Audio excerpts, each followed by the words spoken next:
Bwana bibie Zuchu ameweza kuonesha tumbo lake rasmi juu ya yale yote ambayo yalikuwa yakiongeleka katika mitandao ya kijamii, na leo hii ameweza kuonesha tumbo lake, na moja kwa moja watu wameshaelewa ni nini maana ambayo amekuwa akizungumza mara kadha wa kadha juu ya hiki ambacho kinachoendelea kwa sasa.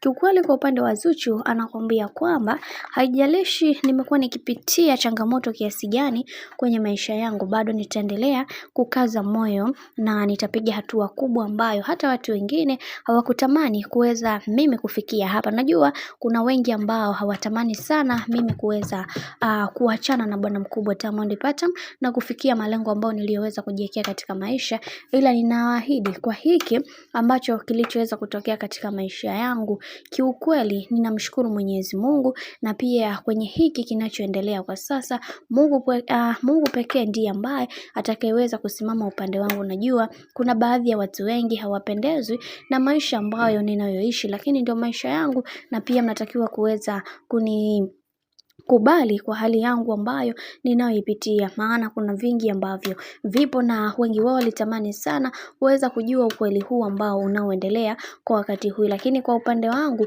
mimi binafsi nitapambana kuweza kuhakikisha maisha yangu yanakuwa katika misingi na mikakati iliyo bora.